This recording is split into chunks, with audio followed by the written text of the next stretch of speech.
This channel does not promote any violent, harmful, or illegal activities. All content provided by this channel is meant for an education purpose only. বিচার ব্যবস্থার পর আরেকটা আশা ভরসার জায়গা কোনটা খেয়াল করে দেখুন, পুলিশ। পুলিশ মানে প্রশাসন। এবার পুলিশ দলদাস এই অভিযোগ তো ফের বলছি, সেটাও রাজনৈতিক স্তরেই তো প্রতিনিয়ত ওঠে। এবার এগুলো না হয় ধরে নিলাম যে রাজনৈতিক প্রেশার ট্যাকটিক্স, এটা সবাই যখন যার হাতে পুলিশ থাকে তখন তার বিরুদ্ধে উঠে যায়। বিষয়টা একটা মানে প্র্যাকটিসের মতো হয়ে গেছে। এ বলবে ওর এগেনস্টে, ও বলবে এর এগেনস্টে, যে কেন্দ্রে আছে তার এগেনস্টে বলবে যে বিরোধী। আবার সেই বিরোধীরা যদি কোনো রাজ্যে গিয়ে তারা শাসক দল হয়ে যায়, তাহলে কেন্দ্রে যারা আছে তারা যদি ওখানে বিরোধী হয় তাহলে তার এগেনস্টে বলবে। পুলিশ সিআইডি বলবে যে সেগুলো পক্ষপাত দুষ্ট। আবার উল্টো দিকে আমরা শুনবো সিবিআই ইডি এগুলো পক্ষপাত দুষ্ট। এগুলো তো এবং সবাইকে দলদাস বলবে, এগুলো আমরা জেনে গেছিলাম। এটা রাজনৈতিক প্রেক্ষাপটে এই ব্যাপারগুলো নিয়ে আলোচনা হলেও আমরা তখন অভ্যস্ত হয়ে গেছিলাম। আমরা ওটা নিয়ে একটা মাথা খাটা ঘামাতাম না, যে ঠিক আছে ওটা ওদের রাজনৈতিক নেতাদের একটা চাল আর কি। যখন নিজেরা শাসক দল হয়ে যাবেন তখনই আবার সেই পুলিশ ভালো হয়ে যাবে। কিন্তু এখন তো গোটা বিষয়টা নির্বাচন কমিশনের কাছে চলে গেল। বারাকপুরের লাটবাগানে পুলিশ ওয়েলফেয়ার অ্যাসোসিয়েশনের বার্ষিক সভা হয়েছে, আর সেই সভা ঘিরে পুলিশের নিরপেক্ষতা নিয়েই প্রশ্ন তুলে দিয়েছেন রাজ্যের বিরোধী দল নেতা। আর শুভেন্দু অধিকারী তার যা মনে হচ্ছে যে পুলিশ ওয়েলফেয়ার অ্যাসোসিয়েশন সেখানে এতগুলো পুলিশের সভায় এত নেতা মন্ত্রী এদের যে হাজিরা, তাদের যে বক্তব্য রাখা, সব কিছুর মধ্যে এই অ্যাসোসিয়েশনটাই অ্যাসোসিয়েশন মানে পুলিশটাই তারা ওই তৃণমূলের নেতা মন্ত্রীদের কথায় চলে। এবং অ্যাসোসিয়েশনের বার্ষিক সভার আমন্ত্রণপত্রে মুখ্যমন্ত্রীর ছবি রয়েছে। এই সব দেখেই বিরোধী দল নেতার মনে হচ্ছে যে পুলিশ আসলে তৃণমূলের পুতুল। এই ছবি, এই সমস্ত উপস্থিতি, এগুলো সবই সেটা আঙুল দিয়ে দেখিয়ে দিচ্ছে, এবং সেটাই তিনি আবার সোজা নির্বাচন কমিশনের কাছে পাঠিয়ে দিয়েছেন। কারণ তিনি মনে করছেন যে পুলিশের নিরপেক্ষতা নিয়ে কোনো রকম সংশয় থাকা মানে সামনে আগামী দিনে নির্বাচন প্রভাবিত হবে। একদম নথিভুক্ত হয়ে গেল তো। এই বিরোধী দল নেতা যখন আবেদনটা করেছেন যে লোকসভা ভোটে যেন ওই পক্ষপাতদুষ্ট পুলিশ অফিসারদের ব্যবহার করা না হয়, যখন বিষয়টা জাতীয় নির্বাচন কমিশনের কাছে চলেই গেল, তখন তো মেনে নিতে হবে না যে পুলিশের নিরপেক্ষতা নিয়ে এগুলো শুধু আর রাজনৈতিক চাপার উত্তরের জায়গায় রইল না, একদম নথিভুক্ত একটা অভিযোগ হয়ে গেল। এবার সেটা নিয়ে নির্বাচন কমিশন কি করবে না করবে সেটা তো পরের কথা, কিন্তু বাকিটা রইল কি, মানে এরকম জায়গায় যখন দেওয়া হয় তখন কোথাও না কোথাও সেটা মনের মধ্যে খচখচ করতে থাকে, তাই না? তাহলে না পুলিশ, না প্রশাসন, না বিচার, তাহলে আমি আপনি কোথায় বলুন তো? সবটাই কি আমরা ওই নেতাদের হাতে? আমার দুটোতে মন্ত্রীরা যায়নি। ফিরহাদ হাকিম, চন্দ্রিমা ভট্টাচার্য, পার্থ ভৌমিক, এক ডজন মন্ত্রী যাওয়ার কথা ছিল। একটা মন্ত্রী গেছে, কিন্তু সে মন্ত্রী হিসেবে নয়, তিনি গায়ক হিসেবে গেছেন ইন্দ্রনীল সেন। সম্মেলনের মোট প্রাপ্তি হচ্ছে খিচুড়ি, বাঁধাকপির লটপটি ঘন্ট আর একটা করে সাদা ডিম। চোরের গলায় রাম না। আমরা তো এই কমপ্লেনই করি, পুরো এজেন্সিগুলোকে রাজনৈতিকরণ করে দিয়েছে। তাই তো যে কেসে আমি অ্যারেস্ট হই সেই কেসে শুভেন্দুকে টাচ করাটা দূরের কথা, তাকিয়ে দেখার ক্ষমতা কাঁদবে। পুলিশ তুমি উর্দি ছাড়ো, তৃণমূলের ঝান্ডা ধরো। আমাদের ছেলেমেয়েরা যে স্লোগান দেয়, এই স্লোগানটার 100% যথার্থ প্রমাণিত হয়ে গেল এই প্রোগ্রামটাকে সামনে রেখে। পশ্চিমবঙ্গ পুলিশ তার তো নিরপেক্ষ থাকা উচিত। এই ঘোমটার নিচে খ্যামটা নাচার কোনো মানে নেই। লোকসভা ভোটে দিনক্ষণ ঘোষণা না হলেও বেশ কয়েকদিন হলো রাজ্যের এই আইন শৃঙ্খলা পরিস্থিতি নিয়ে রাজ্যের নির্বাচন কমিশন কিন্তু রীতিমতো শঙ্কিত, চিন্তিত, যাই বলুন না কেন। সেই জন্যই রাজ্য নির্বাচন কমিশনের কাছ থেকে প্রত্যেক দিনের রিপোর্ট নিচ্ছে। দিল্লিতে ওই নির্বাচন কমিশনের অফিসে রিপোর্ট পাঠাতে হচ্ছে যে রাজ্যের আজকের আইন শৃঙ্খলা পরিস্থিতিটা কীরকম। যদি পুলিশের ওপর পরিষ্কারভাবে ভরসা রাখা যায় তাহলে তো এত কিছু জিজ্ঞাসাবাদ করার দরকার পড়ে না, এত রিপোর্ট নেওয়ার দরকার পড়ে না। আবার আমরা তো চাইবো যে এই রিপোর্টগুলোর ভিত্তিতে পুলিশের ওপর ভরসাটা পুরোপুরি ফিরে আসুক তাদের, তারা বিশ্বাস করুন যে না এখানকার আইন শৃঙ্খলা পরিস্থিতি রক্ষার জন্য পুলিশই যথেষ্ট, তারাই নিরপেক্ষ। তাহলে অন্তত আমরা তো কোথাও গিয়ে নিশ্চিন্ত হতে পারবো যে আমরা না ঠিক আছে সঠিক জায়গায় রয়েছে। এটার মধ্যে মানে কেউ রাজনীতি সে তার ভালো করুক খারাপ করুক, আমাদের জীবন, আমাদের ভাবনা, আমাদের অধিকার কোনো কিছু যদি খর্ব করার চেষ্টাও করে পুলিশ আছে। আমরা চাইব আদালত আছে, সব এই আমাদের এই তো চাহিদা দু চারটে ছোটো ছোটো যে এগুলো আছে। আর কখন কাজে কিভাবে লাগবে সে তো পরের কথা, যদি নাই থাকে তাহলে তো সেই ভরসাটুকুনিও নেই, তাই না? কিন্তু এই যাবতীয় যা অভিযোগগুলো উঠেছে তার ভিত্তিতে ভোটের সময় নিরাপত্তার প্যারামিটার কি ঠিক করবে জাতীয় নির্বাচন কমিশন? আর সেটা যদি হয় তাহলে কি হতে পারে? সেটা আজ করেই কি ভোটের আগে পুলিশের প্রতি সকলের ভরসার মিটারটা একটু ডাউন করে দিতে চাইছে বিজেপি? দলীয় কর্মীদের হেনস্থার প্রতিবাদে আজ হাওড়ার উদয়নারায়ণপুরে সুকান্ত মজুমদারের কর্মসূচি ছিল। প্রথমে বিজেপির রাজ্য সভাপতিকে দফায় দফায় আটকানোর চেষ্টা করে পুলিশ, কিন্তু শেষ পর্যন্ত সদল বলে উদয়নারায়ণপুর থানায় পৌঁছে যান সুকান্ত মজুমদার। আর তারপর বিজেপি কর্মীরা যে ধাক্কাটা থানার সাইনবোর্ডে দিলেন, কোথাও গিয়ে কি সেটা ওই প্রশাসনের প্রতি আম জনতার শেষ ভরসাটুকুর ভিত নাড়িয়ে দেওয়ার জন্য?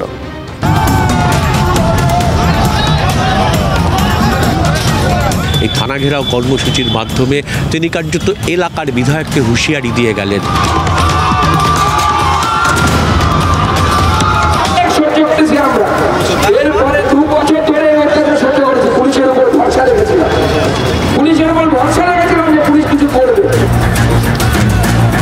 বললেন যে মার যদি খান তাহলে পাল্টা মারের ব্যবস্থা করুন।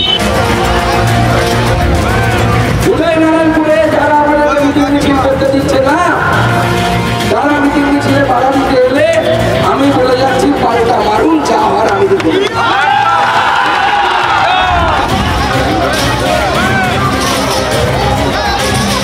এই থানাগুলো আসলে থানা না, পার্টি অফিস। তৃণমূল কংগ্রেসের পার্টি অফিস। তৃণমূল কংগ্রেস এই থানাগুলোকে পার্টি অফিসে পরিণত করে দিয়েছে।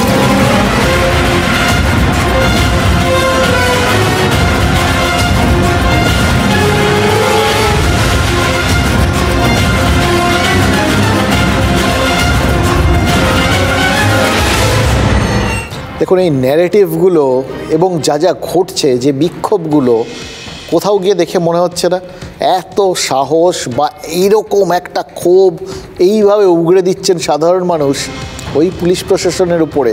তার মানে সত্যিই কোথাও গিয়ে বিশ্বাসের ভিতটা নড়ে গেছে। এবং যখন রাজনৈতিক মহল থেকে এই ঢিলটা আসছে আর কি এই প্রশাসনের প্রতি, তখন কিন্তু এটাও ধরে নিতে হবে ঢিলগুলো কাঁচের ঘরে গিয়ে পড়ছে বা কাঁচের ঘর থেকেই আসছে। দুটোই সত্যি, তাই না? কারণ সব পক্ষের জন্যই তো সমস্ত কিছু রয়েছে। কিন্তু এই রকম পরিস্থিতি তৈরি হয়েছে এই জন্যই কি স্বতঃপ্রণোদিত হয়ে তড়িঘড়ি ওই শুনানিতে বসে গেছেন 5 সদস্যের স্পেশাল বেঞ্চ ওই সুপ্রিম কোর্টে। প্রথমেই তারা ওই স্থগিতাদেশ দিয়ে জুডিশিয়ারির শীর্ষস্তরে যুযুধান দুই পক্ষকে আটকেছেন।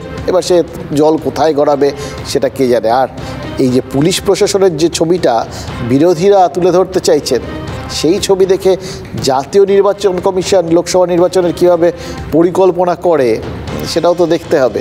সবই তো এখন তাদের ওপর ভরসা করতে হচ্ছে যে তারা কিভাবে রিয়্যাক্ট করবেন।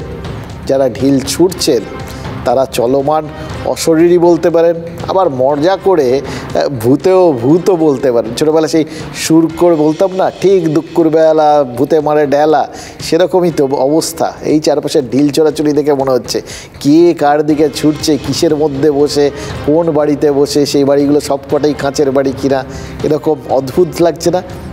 আরেকটা এরকম ভুতুড়ে কাণ্ড, ভূতের কথা বলতে মনে পড়লো, ভুতুড়ে কাণ্ড তো সন্দেশখালিতেও ঘটছে।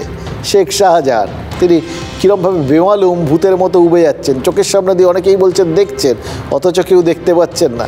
গোটা ব্যাপারটা কীরকম ভুতুড়ে না? আর তার মধ্যে আরেকটা জিনিস ঘটেছে, ওই কাল সাধারণতন্ত্র দিবসে তার ফেসবুকের কভার ফটো বদলে গেছিলো, আজ আবার সেই ফটো ডিলিটও হয়ে গেছে। হতেই পারে যে শেখ শাহজাহান বড়সড় ব্যাপার তো, বাঘ, তার সোশ্যাল মিডিয়া দেখভালের জন্য আলাদা টিম আছে, তারাই এসব করছে। কিন্তু করছে যখন, তার পেছনে তো নিশ্চয়ই কোনো কারণ আছে, তাই না? মনে হচ্ছে নির্দেশ তো থাকবে যদি কেউ অন্য কেউ করে, আর নিজে করলে তো কথাই নেই। আমার মনে হচ্ছে জানেন তো, সন্দেশখালির বাঘ আসলে রসিকতা করছেন। অনেকটা সেই ছোটোবেলায় কুমির ডাঙা খেলতাম না, কুমির তোমার জলকে নেমেছি বলেই জল একবার মানে মাঝখান থেকে ডাঙার থেকে জলে একবার পা ছুঁয়ে চপ করে তুলে নিতাম। এই পুলিশকেও যেন সেরকমভাবে তিনি বলছেন, বা তার সাথে ওই joint investigation team, joint SIT যেটা, সেটাকে এই তো পা ছুঁয়ে দিলাম, এই তো ছবি দিলাম, এই তো ডিলিট করলাম, আইপি অ্যাড্রেস ফ্যাড্রেস অনেক কিছু আছে, বহু কিছু তো তোমাদের টেকনোলজি আছে, এটা ছুঁয়ে দেখো না। কিন্তু মুশকিল হচ্ছে লোকে যাকে বাঘ বলে ডাকে তাকে ছোবে কে? আমরা তো জানি যে পুলিশ ছুলে কত ঘা আমরা তা জানি, কিন্তু বাঘে ছুলে বা বাঘকে ছুলে কত ঘা সেটা খানিকটা ইডি টের পেয়েছিল, কিন্তু আবার তার পাল্টাটা ইডি গিয়ে শক্তি প্রদর্শন করে এসছে, কিন্তু বাঘ এখনও কিন্তু টের পায়নি কে ছুলে কত ঘা। সুতরাং আপাতত বাঘের বিষয়টা আমরা জানি। তার চলতি সপ্তাহে বুধবার সন্দেশখালিতে অভিযানে যাওয়ার পরেও তো দেখলাম এই তো আজ অবধি শাহজাহান ফেরার। আর আজকে এতদিন পর গোটা ঘটনার আজ রাজ্যের পুরমন্ত্রী ফিরহাদ হাকিম বলেছেন শাহজাহান অন্যায় করেছেন। কোনটা অন্যায় সেটাও স্পষ্ট করে বলে দিয়েছেন ফিরহাদ হাকিম। বলেছেন মাথা ফাটানোটা অন্যায় হয়েছে, সে শাহজাহানই ফাটাক বা শাহজাহানের অনুচরেরা ফরুক, কাজটা অন্যায়। এটি কিন্তু ইতিমধ্যে হাইকোর্টকে জানিয়েছে যে তারা সন্দেশখালিতে পৌঁছে শাহজাহানকে ফোন করার পর তিনি ফোন টোন করে প্রায় 28টা ফোনাফুনি করেছিলেন, করে লোকটোক জড়ো করেছিলেন এবং তাদের ওপর তারপর হামলা হয়। এবার এতদিন পর তৃণমূলের বিবেক হিসেবেই, মানে যখন এতদিন পর এরকমভাবে স্বীকার করছেন এবং প্রথম স্বীকার করছেন, ফিরহাদ হাকিমকে কীরকম বিবেক লাগছে জানেন তো? যাত্রা দলে সেরকম বিবেক থাকে না, সেরকম আর কি। তিনি সেই বিবেক হিসেবেই স্বীকার করলেন কাজটা অন্যায় হয়েছে। ঠিক, শাহজাহান যেটা করেছে অন্যায় করেছে, যা দেখলাম টিভিতে মাথা ফাটিয়েছে, অন্যায় করেছে। তো ঠিক আছে, ও করেছে কি কেউ করে যায়, যেটা হয়েছে অন্যায় হয়েছে। ফেস সেভিং এর জন্য এসব বলছে, এর কোনো মূল্য নেই। যিনি বলছেন তিনি তো একজন বড় অপরাধী। আপনারা হাওড়া রাজাপুরে গিয়ে ওনার বাংলোটা দেখান না, উনি কোত্থেকে টাকা পান? এত 50 কোটি টাকা দিয়ে রাজাপুরে বাংলো বানাচ্ছেন, ওনার কি ছিল? উনি মন্ত্রী মেয়র হওয়ার আগে ওনার কি ছিল? দেখুন, যে কারণেই করে থাকুন, করেছেন তো স্বীকার, কিন্তু এটাও অবশ্যই এই প্রশ্নটাতে যে এতদিন পর স্বীকারটা করলেন কেন, নিন্দেটা করতে এতদিন লাগলো? সমুদ্র মন্থনের পর অমৃত আর গরল একসঙ্গে উঠেছিল, এবার অমৃতের ভাগ নিয়ে সবার মধ্যে কাড়াকাড়ি পড়ে গেছিল। বিষ খেতে তো কেউ রাজি ছিলেন না। মহাদেব সেই গরল কণ্ঠে ধারণ করে নীলকণ্ঠ হয়েছিলেন। শেখ শাহজাহান যে অন্যায় করতে পারেন সে কথা ওই ফিরহাদ হাকিমের আগে তো কাউকে বলতে শুনিনি, বরং সন্দেশখালীর তৃণমূল বিধায়ক থেকে শুরু করে সন্দেশখালীর তৃণমূল ব্লক সভাপতি সবার মুখেই তো এক রাত ছিল, শাহজাহানের মতো পরোপকারী মানুষ হয় না, ঈশ্বর তুল্য। গতকাল সন্দেশখালীতে তৃণমূলের যে প্রতিবাদ সভা হয়েছে সেখানেও তো শাহজাহানকে প্রায় দেবদূতের আখ্যা দেওয়া হয়েছে। একমাত্র ফিরহাদ হাকিম তিনি দেখলাম শাহজাহানের ভুল ত্রুটি স্বীকার করে নিলেন, নিন্দা করলেন যেটা হয়েছে। ফিরহাদ হাকিম কি একা নীলকণ্ঠ হচ্ছে নাকি শাহজাহান সম্পর্কে লোকাল নেতাদের যে মনোভাবই থাক, রাজ্য স্তরে তৃণমূলের দৃষ্টিভঙ্গিটা বদলে যাচ্ছে? অখিলগিরি কয়েকদিন আগে শাহজাহানকে সার্টিফিকেট দিয়েছিলেন, বলেছিলেন চিকিৎসা করাতে গেছেন, নিশ্চয়ই করিয়ে দেশে ফিরে ঠিক ধরা দেবেন সন্দেশখালীর সম্পদ। আজ জানতে পারলাম এসব কথা বলার জন্য নাকি অখিলগিরিকে ডেকে পাঠিয়েছেন তৃণমূলের রাজ্য সভাপতি সুব্রত বক্সি।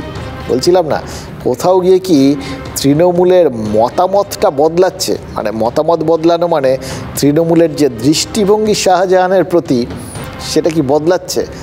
এই ধারাটা কিন্তু একটা নতুন স্ট্র্যাটেজি হিসেবে বারবার চোখে পড়তে শুরু করেছে। আর যেরকম মুর্শিদাবাদের জঙ্গিপুরের তৃণমূল বিধায়ক জাকির হোসেন তিনি বলেছেন অনেক কাউন্সিলর আছে যাদের এখন 2তলা 3তলা বাড়ি, অথচ কদিন আগে নাকি তাদের বাড়িতে খাওয়া জুটতো না। রাতারাতি এই ভোল বদল কী করে? তৃণমূল বিধায়কই বলেছেন যে দুর্নীতি না করে, 2 নম্বরই না করে এই উত্থান কি সম্ভব, এগুলো তিনি বলবেন এবং পার্টির কাছে গিয়ে কমপ্লেন করবেন। এই জিনিসগুলো এগুলো তো সাধারণ মানুষ দেখেছে, যে কথাগুলো বলছেন এই বিষয়গুলো তো সাধারণ মানুষের চোখে পড়েছে, তাদের মনের কথা এবং বিরোধীদের মুখের কথা, তারা তো জোর গলায় সমস্তই বলে থাকেন। এক্ষেত্রেও কি তাদের মুখের কথাটা কেড়ে নেওয়াই জাকির হোসেনের মূল উদ্দেশ্য? এটা কি একটা সামগ্রিক প্ল্যান বি? যারা কলকাতা গিয়ে পড়ে থাকছে তারাকে আমি দেখবো কত বড় তারা নেতা হয়েছে। দেখবেন অনেক অনেক অনেক কাউন্সিলর আছে 2তলা 3তলা বাড়ি করেছে, যার বাড়িতে খাওয়ার জন্য না। তার মানে নিশ্চয় 2 নম্বরই করেছে। 2 নম্বরই করে আমার কাছে কেউ পার পাবে না। আমি তাদের বিরুদ্ধে কমপ্লেন নেবো, দিয়ে কমপ্লেন নিয়ে তাদের বিরুদ্ধে ব্যবস্থা করবো। কারণ আমি প্রশাসনকে বলেছি আমার বিরুদ্ধে আমি 2 নম্বরই কোনো মানবো না। সে যে হোক, এমএলএ হোক, সভাপতি হোক, যে প্রধান হোক, আমি কোনো কথা শুনবো না। মেম্বার হোক, আমি কিন্তু তাদের বিরুদ্ধে ব্যবস্থা নেবো।